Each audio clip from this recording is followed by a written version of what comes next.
গত 2 সপ্তাহের মধ্যে দুটি ভয়ঙ্কর ঘটনা ঘটেছে। তেলের দাম বিশ্বজুড়ে 20% বেড়েছে এবং প্রতিটি স্টক এক্সচেঞ্জ ধসে পড়েছে।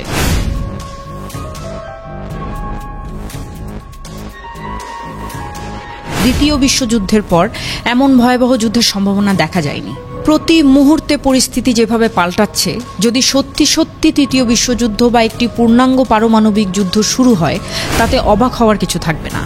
আজ আমরা বোঝার চেষ্টা করব কেন এই যুদ্ধ, কি হচ্ছে, কারা শুরু করলো, কেন করলো এবং আমাদের ভবিষ্যৎ কোন দিকে যাচ্ছে। চলুন শুরু করা যাক।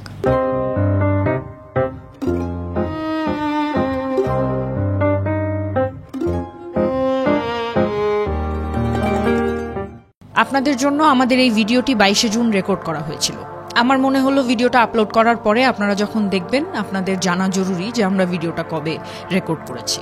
কারণ প্রতি সেকেন্ডে পরিস্থিতি এমনভাবে বদলাচ্ছে যে আগামী 1 ঘন্টার মধ্যে পারমাণবিক যুদ্ধ শুরু হলেও অবাক হওয়ার কিছু থাকবে না। ঘটনাটি শুরু হয়েছিল 12 জুন। ইসরায়েল হঠাৎ করেই ইরানের বিরুদ্ধে হামলা চালায়। সামরিক বিশেষজ্ঞরা বলছেন যে গত 40 বছরে কোনো দেশ এত সতর্কতার সাথে অন্য দেশের বিরুদ্ধে হামলা চালায়নি। ইরানের প্রধান 2টি পারমাণবিক স্থাপনাতেই একসাথে হামলা চালানো হয়। ইরানের সবচেয়ে সুরক্ষিত অঞ্চলগুলোর তালিকায় এই 2টি পারমাণবিক স্থাপনা রয়েছে এবং দুটিকেই একসাথে মিসাইল দ্বারা আঘাত করা হয়। শুধু তাই নয়, তেহরান সহ আশেপাশে অনেকগুলো সেনা স্থাপনায়ও হামলা চালানো হয়। তেহরান ও ইস্পাহানের মতো বড় শহরগুলোতে বিদ্যুৎ চলে যায়, ইন্টারনেট চলে যায় এবং এটি কোনো সাধারণ কারণে হয়নি।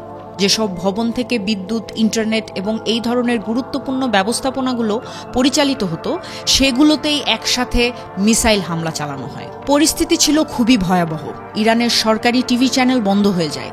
ইরানের প্রতিটি সরকারি ওয়েবসাইট অচল হয়ে পড়ে এবং মোটামুটি সবাই ধরে নেয় ইরান পৃথিবী থেকে বিচ্ছিন্ন হয়ে গেছে। শুধু তাই নয়, ওই সময়ে ইসরায়েল ইরানের এমন সব গুরুত্বপূর্ণ ব্যক্তিকে হত্যা করে যা কল্পনাও করা যায় না যে ইসরায়েল অন্য একটি দেশে বসে ইরানের গুরুত্বপূর্ণ পদে থাকা এমন গুরুত্বপূর্ণ ব্যক্তিদের হত্যা করতে পারে। যেমন মুহাম্মদ বাঘেরি ছিলেন ইরানের সেনাবাহিনীর চিফ অফ স্টাফ। আপনি ভাবতে পারেন যে আপনার সেনা প্রধানকে যদি কেউ অন্য দেশ থেকে এভাবে হঠাৎ হত্যা করে, তবে যে রকম ঘটনা ঘটবে ঠিক সেরকম ঘটনাই ঘটেছে সেখানে। কিন্তু ইরানের ঘটনাটি যেভাবে ঘটেছিল তা অনেক বড় আকারে ঘটানো হয়। কারণ শুধু সেনাপ্রধানকেই হত্যা করা হয়নি, একই সাথে অনেক পারমাণবিক বিজ্ঞানী এবং সেনাবাহিনীর আরও অনেক সদস্যকে হত্যা করা হয়েছে এবং প্রত্যেককেই খুবই ভালো লেভেলের নিরাপত্তা পেতেন। এই পুরো বিষয়টি বুঝতে ইরানের কিছুক্ষণ সময় লাগে এবং মোটামুটি 12 ঘন্টার মধ্যেই ইরান ঘোষণা দেয় যে কঠিন প্রতিশোধ নিতে হবে। আপনারা আপনাদের জীবদ্দশায় যত যুদ্ধ দেখেছেন, আপনারা খেয়াল করলেই বুঝতে পারবেন যে কখনোই একটি দেশে অন্য একটি দেশকে আক্রমণ করে বা সেই আক্রমণের পর ওই দেশ যখন প্রতিশোধ নেয়ার জন্য আক্রমণ করে, সবাই বিষয়টি সেনাবাহিনী বা নির্দিষ্ট স্থাপনা কেন্দ্রেই রাখে। আমি যদি উদাহরণ দেওয়ার জন্য বলি যে সম্প্রতি আমরা দেখলাম ভারত পাকিস্তান যুদ্ধ। আপনারা খেয়াল করলেই হয়তো মনে করতে পারবেন যে ভারত প্রথমে পাকিস্তানেরই কিছু সেনাঘাঁটি এবং সেনা স্থাপনায় আক্রমণ করেছিল। পরে আবার পাকিস্তান যখন পাল্টা আক্রমণ করে, ভারতের সামরিক বিমানকেই ভূপাতিত করার চেষ্টা করে। ভারত পাকিস্তানের যুদ্ধে এ ধরনের ঘটনাগুলোই ঘটতে দেখেছি আমরা, তাই নয় কি? সেনাবাহিনীর মধ্যে যুদ্ধ, সাধারণ মানুষকে যতটা পারা যায় এড়িয়ে চলার চেষ্টা করা হয়েছিল। কিন্তু ইরান যখন প্রতিশোধের ঘোষণা দিল, ইরান বলল যে না, যথেষ্ট হয়েছে, আমরা এত কিছুর ধার ধারি না। মিসাইল সরাসরি তেল আবিবে ও জেরুজালেমে যাবে। উদ্দেশ্য খুবই সহজ, ইসরায়েলের যত বেশি ক্ষতি করা যায় আমরা করব। কারণ ইসরায়েল ভয়াবহ একটি কাজ করে ফেলেছে। ইসরায়েলের যে আয়রন ডোম আছে তা অনেকগুলো মিসাইল প্রতিহত করে, কিন্তু অনেকগুলো আবার ইসরায়েলের ভেতরেও যায় এবং তেল আবিবেও জরুরি অবস্থা জারি করা হয়। ইসরায়েলেও একটি আতঙ্ক ছড়িয়ে পড়ে, কারণ ইরান থেকে মিসাইল আসছে। এই দুই দেশের কোনো দেশেই ইরান বা ইসরায়েল কেউই আসলে বলেনি যে হতাহতের সংখ্যা কেমন হয়েছে এবং দুজনেই সক্রিয়ভাবে এটি গোপন করেছে। অনেকবার জিজ্ঞাসা করেছে অনেক আন্তর্জাতিক গণমাধ্যম যে কতজন আসলে মারা গিয়েছে। কেউই ঘোষণা দিয়ে বলেনি যে কতজন মারা গিয়েছে। ধারণা করা হচ্ছে দুই পাশেই অনেক হতাহত হয়েছে। যদিও ইসরায়েল বলছে আয়রন ডোম এই করেছে সেই করেছে, কিন্তু সবাই জানে যে অনেকগুলো মিসাইল আসলে আয়রন ডোম ভেদ করে ভেতরে চলে গেছে। যেহেতু গুরুতর মিসাইল ছিল, লক্ষ্যই করা হয়েছিল ইসরায়েলকে ধ্বংস করার জন্য। আর এই অ্যাটাকে বড় ধরনের ক্ষয়ক্ষতি হয়নি, এটা একদমই অসম্ভব। এখানে মজার ব্যাপারটা দেখুন, ইরানের এই প্রতিশোধ দেখে ইসরায়েল আবার 2 ঘন্টা পর ঘোষণা দেয় যে ইরানকে থামতে হবে, নয়তো তেহরানকে মাটির সাথে মিশিয়ে দেওয়া হবে। আচ্ছা, এখন বর্তমান যুদ্ধটা আমরা সাইড করে রেখে আমরা একটু পেছনের দিকে তাকাই, কারণ পেছনের সংঘাতটা যদি আপনারা না বোঝেন তাহলে আপনারা আজকের দিনের এই যুদ্ধ কেন হচ্ছে এর পুরো ইতিহাসটাকে ধরতে পারবেন না। এখানে মজার ব্যাপার হলো 1979 সালে ইরানি বিপ্লব হওয়ার আগে ইসরায়েল এবং ইরান কিন্তু বন্ধু ছিল। ইরান ইসরায়েলের কাছ থেকে সামরিক সরঞ্জামও কিনেছে, এবং বন্ধুত্ব না থাকলে সাধারণত এক দেশ আরেক দেশ থেকে সামরিক জিনিসপত্র কেনে না, এবং সামরিক জিনিসপত্র কেনাটা একটি বড় বিশ্বাস করার লক্ষণ হিসেবে দেখা হয়। ওই দেশকে আমি বিশ্বাস করি, ওই দেশ আমার বন্ধু, এই কারণে আমি ওর থেকে সামরিক সরবরাহ করেছি। আয়াতুল্লাহ খামেনি যখন ক্ষমতায় আসেন, বিপ্লব যখন হয় ইরানে, তখন ধীরে ধীরে কাহিনী বদল হওয়া শুরু করে। খামেনি ক্ষমতায় আসার পরে ইসরায়েল বিরোধী যারা তাদের সবাইকে সমর্থন করা শুরু করে ইরান। এর আগ পর্যন্ত প্রত্যক্ষভাবে কখনোই ওরা এটা করেনি। এখন প্রশ্ন হলো, এই অঞ্চলে কারা ইসরায়েল বিরোধী? হিজবুল্লাহ, হামাস সহ ইরান, ইরাক ও সিরিয়ায় ইসরায়েল বিরোধী কিছু মানুষ ছিল। এই সব গোষ্ঠীগুলোকে সমর্থন দেয়া শুরু করে ইরান, কারণ ইরান তখন একদম সরাসরি ইসরায়েলের বিপক্ষে ছিল। এখন এই ঘটনায় বিপক্ষ মানে কি? ওরা ঘোষণাই দিয়েছে যে ইসরায়েলকে পৃথিবীর বুক থেকে নিশ্চিহ্ন করে দেব আমরা। এই ভূমি ইসরায়েলের না, এই ভূমি ইসরায়েলের থাকতে পারবে না, এবং ইসরায়েলের বিরুদ্ধে যারাই যাবে তাকেই আমরা সমর্থন দেব। এটা ছিল ইরানের আনুষ্ঠানিক বিবৃতি। এবং আপনারা খেয়াল করলেই বুঝবেন, ইরান ও ইসরায়েল দুজনই দুজনের শত্রু, এবং দুজনেই জানে যে দুজন দুজনের শত্রু। শত্রু জানার সত্ত্বেও দুজন দুজনের সাথে কখনোই সরাসরি যুদ্ধ করেনি গত 40 বছরে। সবসময় প্রক্সি যুদ্ধ হয়েছে। এখন প্রশ্ন করতে পারেন, প্রক্সি যুদ্ধ কি জিনিস? হিজবুল্লাহ ইসরায়েলকে আক্রমণ করতে চাইছে। হিজবুল্লাহর ঘাঁটি হলো লেবাননে। তো এই ঘটনায় ইরান বলবে যে হ্যাঁ, আমি হিজবুল্লাহকে সমর্থন করব লেবাননে। লেবাননের ভেতরে মারামারি হচ্ছে, ইরান সমর্থন করছে হিজবুল্লাহকে। হিজবুল্লাহ মারামারি করছে ইসরায়েলের সাথে। আবার আমরা যদি ফিলিস্তিনের দিকে তাকাই, হামাস ইসরায়েলের বিরুদ্ধে লড়াই করার চেষ্টা করছে। হামাসের সমর্থন দরকার, সমর্থন হচ্ছে ইরান। সুতরাং ইরান সরাসরি ইসরায়েলের সাথে যুদ্ধে জড়ায়নি, ইসরায়েলও সরাসরি ইরানের সাথে যুদ্ধে জড়ায়নি। সবাই বিভিন্ন প্রক্সি ব্যবহার করে একে অপরের সাথে যুদ্ধ করছে। এই প্রক্সি যুদ্ধই চলছিল গত পরশুদিন পর্যন্ত, এবং গত পরশুদিন থেকেই প্রক্সি যুদ্ধ বাদ হয়ে যায়, এবং এখন থেকে তারা সরাসরি যুদ্ধ শুরু করবে। এখন আমাদের এতক্ষণের কনভারসেশনে বা এই ঘটনা থেকে একটা ব্যাপার আমাদের সবার মাথার মধ্যেই আসছে, যে ইসরায়েল কেন হঠাৎ করে ইরানের ভেতরে কোনো কথাবার্তা ছাড়াই আক্রমণ করলো, এবং এর পেছনে ঘটনাটা কি? আমরা তো জানি যে ইসরায়েলের সাথে প্যালেস্টাইনের যুদ্ধ হচ্ছে অনেক দিন ধরেই। এই যুদ্ধ নিয়ে প্রতিদিন ঘটনা ঘটছে, এবং গত সপ্তাহের আগের সপ্তাহেই গ্রেটা থুনবার্গকে ইসরায়েল গ্রেফতার করে ফেরত পাঠালো। এখন ওদিকে যে একটা ঝামেলা হচ্ছে, যুদ্ধ হচ্ছে ভয়ঙ্করভাবে, তা আমরা সবাই জানি। কিন্তু ইরানের সাথে হঠাৎ করে ইসরায়েলের সমস্যা কেন হলো? এই জিনিস বোঝার জন্য আমাদের পারমাণবিক শক্তির পরিস্থিতিটা একটু বুঝতে হবে। 1980 সালে ইরান প্রথমে তাদের পারমাণবিক শক্তি নিয়ে কাজকর্ম শুরু করে দেয়, এবং বাকি পৃথিবী যখন জিজ্ঞেস করে যে কেন তুমি পারমাণবিক শক্তি বানাচ্ছ বা বানানোর চেষ্টা করছো, এখন এই প্রশ্নের উত্তরে ইরান বলে যে আমরা খুবই জটিল একটা অবস্থানে আছি ভৌগোলিকভাবে। আমরা এই পারমাণবিক অস্ত্র বানানোর চেষ্টা করছি নিজেদের সুরক্ষার জন্য এবং বিশ্ব শান্তির জন্য, দুনিয়ার শান্তির জন্য। আমাদের ভাই কোনো ইচ্ছা নাই যে আমরা কোনো দেশকে আক্রমণ করব, এবং অন্যান্য অনেক দেশ করছে আমরা জানি, কিন্তু আমাদের এরকম কোনো পরিকল্পনা নেই। আমরা জাস্ট নিজেদের সুরক্ষার জন্য এবং পুরো দুনিয়ার সুরক্ষার জন্য পারমাণবিক এই অস্ত্রাগার বানানোর চেষ্টা করছি। এখন ইন্টারেস্টিং ব্যাপার হলো, ইসরায়েল তার অনেক আগেই ঘোষণা দিয়েছে প্রকাশ্যে যে আমাদের আশেপাশে কেউ যদি পারমাণবিক অস্ত্র বানানোর চেষ্টা করে, এটা আমরা কোনোভাবেই মানব না, এবং আমরা আমাদের শেষ রক্তবিন্দু পর্যন্ত চেষ্টা করব ওই দেশের বিরুদ্ধে রুখে দাঁড়াতে, যেই দেশই আমাদের চারপাশে পারমাণবিক অস্ত্র বানানোর চেষ্টা করবে। এটার জন্য যা যা দরকার আমরা সবই করব।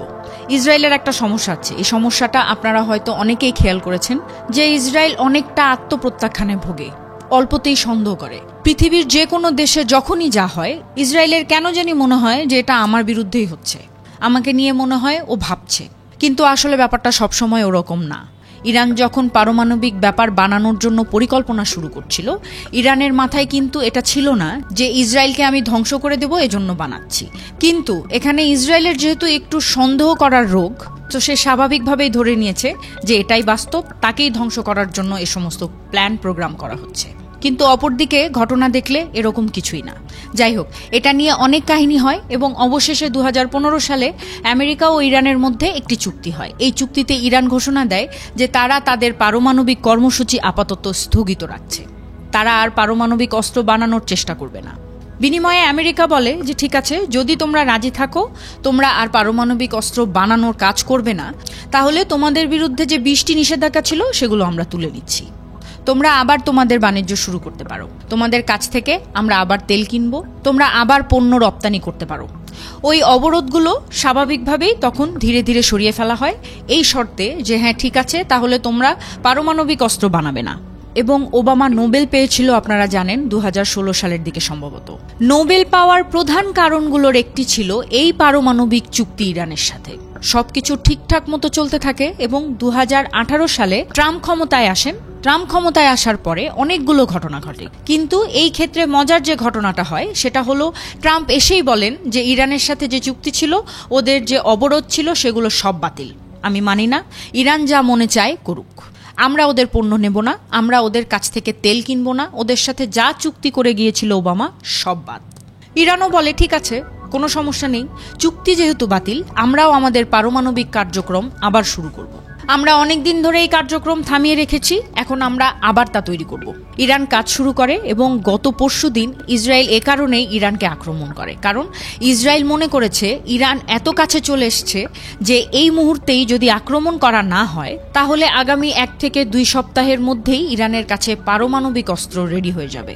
এখন শেষ কথা, যদি আসলেই আমরা দেখি যে ইরান এবং ইসরায়েলের মধ্যে একটি যুদ্ধ শুরু হচ্ছে, যদিও যুদ্ধ ইতিমধ্যেই শুরু হয়ে গেছে, কিন্তু যদি এই যুদ্ধ পূর্ণাঙ্গ যুদ্ধে রূপান্তরিত হয় তাহলে এই পৃথিবীর কি হবে?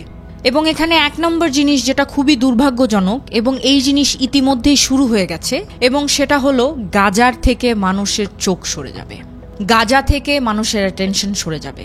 কারণ একই অঞ্চলের মধ্যে যখন আরও একটি বড় যুদ্ধ হচ্ছে, ইসরায়েল এবং ইরান যখন যুদ্ধ করবে, তখন গাজার উপরে যে অবিচার হচ্ছে সেটার থেকে চোখ সরে যাবে, এটাই স্বাভাবিক। এবং এই ঘটনা মোটামুটি সবাই ভবিষ্যৎবাণী করছে এবং এটাই সত্য, এবং দুর্ভাগ্যবশত এটাই হবে তখন। ইতিমধ্যেই আপনারা দেখতে পাচ্ছেন গত 48 ঘন্টায় কিন্তু গাজায় ক্রমাগত আক্রমণ চলছে। ইসরায়েল কিন্তু এমন না যে ইরানের সাথে যুদ্ধ করছে দেখে গাজায় গণহত্যা থামিয়ে দিয়েছে, ওখানে সবকিছুই চলছে। আগে যেরকম বাজেভাবে চলছিল এখনো সেভাবেই চলছে, কিন্তু পুরো মিডিয়ার মনোযোগ চলে গেছে ইরান এবং ইসরায়েলের দিকে, এবং এই ফাইটটাই সবাই এই মুহূর্তে কভার করছে, এবং গাজার মধ্যে চলমান ঘটনা সবাই ইগনোর করে যাচ্ছে। এ কারণে সবাই ধরে নিচ্ছে যে সম্ভবত এটা ইসরায়েলেরই কোনো কৌশল। আসলে পারমাণবিক অস্ত্র টস্ত্র কোনো ব্যাপার না, ইসরায়েল এই কারণে ইরানের সাথে জোর করে একটা ঝামেলায় জড়াচ্ছে যাতে করে পুরো দুনিয়ার মনোযোগ এই সাইডটাই থাকে এবং ওইদিকে গাজায় ক্রমাগত গণহত্যা চলতে থাকে। দ্বিতীয় যে আরেকটা ব্যাপার ইতিমধ্যেই শুরু হয়েছে সেটা হলো তেলের দাম বেড়ে গেছে।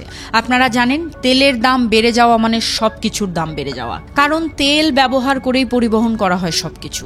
এখন আপনি পৃথিবীর এই প্রান্ত থেকে আরেক প্রান্তের যে কোনো জিনিসই নেন না কেন, যেভাবেই নেন আপনার তেল ব্যবহার করতেই হবে, এবং তেলের দাম বাড়া মানে প্রত্যেকটা জিনিসের দাম বাড়া। আপনারা ইউক্রেন রাশিয়ার যুদ্ধের সময় দেখেছিলেন কিনা জানি না যে ইউক্রেনের ভেতরে কোনো জায়গায় কি গমের দাম বেড়েছিল সেই সময়। তেল তার থেকে অনেক বেশি শক্তিশালী একটি জিনিস, এবং তেলের দাম যদি 1 সেন্ট বা 2 সেন্টও বাড়ে তাহলে পুরো দুনিয়ায় ব্যাপক প্রভাব পড়বে এটার।